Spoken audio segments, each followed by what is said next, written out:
जरा कल्पना कीजिए, अगर आज अचानक कोई वैज्ञानिक आपसे कहे कि भगवान श्री कृष्ण की नगरी आज भी मौजूद है।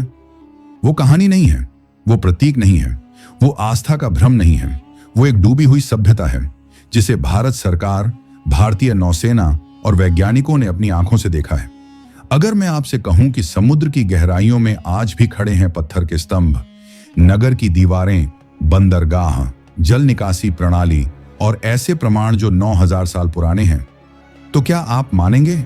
और अगर मैं यह भी कहूं कि 25 फरवरी 2024 को भारत के प्रधानमंत्री स्वयं समुद्र में उतरकर उन अवशेषों के सामने खड़े हुए, तो क्या तब भी आप इसे सिर्फ मिथक कहेंगे?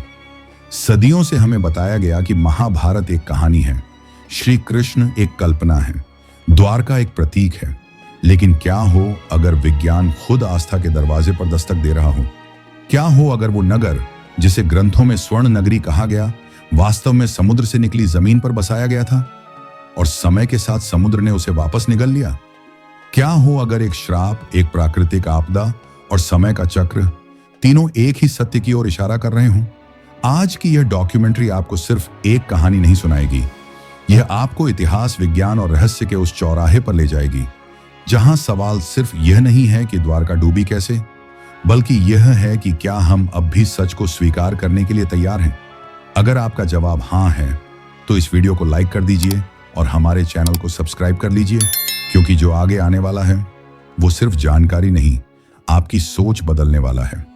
आज से लगभग 5000 साल पहले समुद्र के बीच एक ऐसी नगरी बसी थी जिसे देखकर स्वर्ग भी ईर्ष्या करता।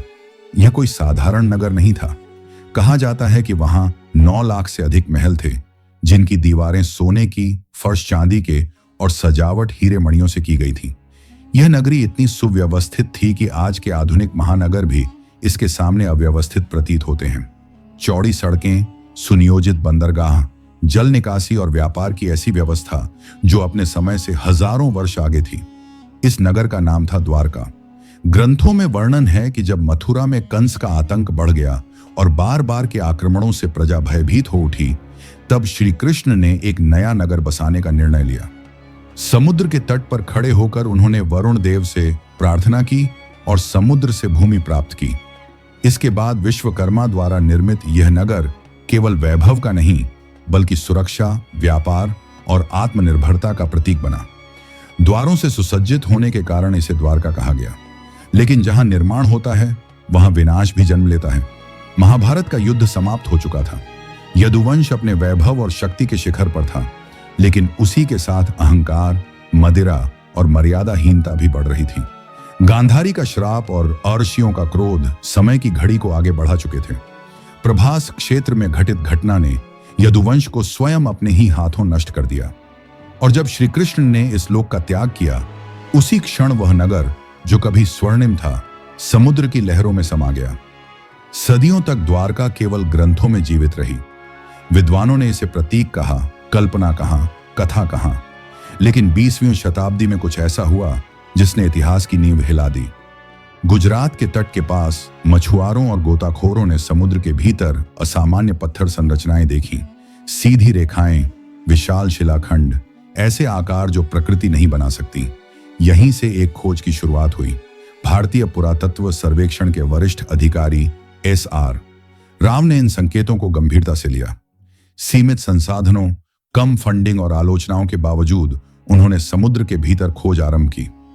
गोताखोरों ने जब नीचे उतरकर पत्थरों की दीवारें, खंभे और लंगर देखे, तो यह स्पष्ट हो गया कि यह कोई प्राकृतिक संरचना नहीं है। यह एक नगर का अवशेष था। समुद्र के तल से मिली वस्तुओं की वैज्ञानिक जांच की गई। कार्बन डेटिंग और थर्मल ल्यूमिनेसेंस परीक्षणों ने चौंकाने वाले परिणाम दिए। कई अवशेष 5000 साल पुराने पाए गए, जबकि कुछ 9000 साल तक पुराने थे। दीवारों की बनावट, बंदरगाहों की योजना और जल निकासी प्रणाली एक विकसित सभ्यता की ओर इशारा कर रही थी। इसके बाद उन्नत सोनार तकनीक और समुद्री सर्वेक्षणों ने पूरे क्षेत्र का डिजिटल नक्शा तैयार किया।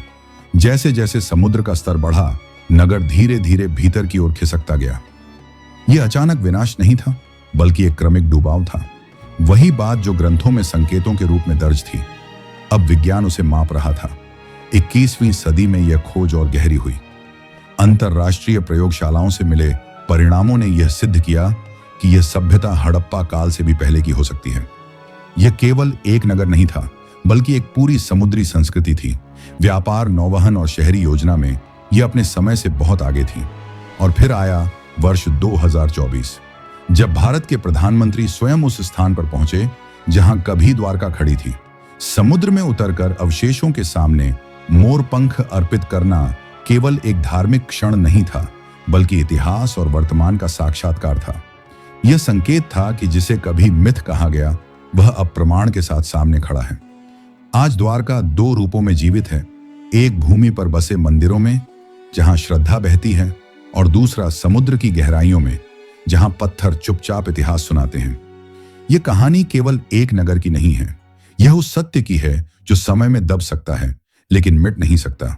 द्वारका हमें यह सिखाती है कि आस्था और विज्ञान विरोधी नहीं है, वे एक ही सत्य की दो भाषाएं हैं, और जब दोनों एक साथ बोलते हैं तब इतिहास फिर से जीवित हो उठता है। अगर इस वीडियो ने आपको एक पल के लिए भी सोचने पर मजबूर किया हो, अगर आपको लगा हो कि सच कभी कभी कहानियों में छुपा होता है, तो इस वीडियो को लाइक कर दीजिए और हमारे चैनल को सब्सक्राइब कर लीजिए, क्योंकि यहां हम सिर्फ रहस्य नहीं दिखाते, हम उन सच्चाइयों तक पहुंचते हैं जिन्हें इतिहास ने दबा दिया।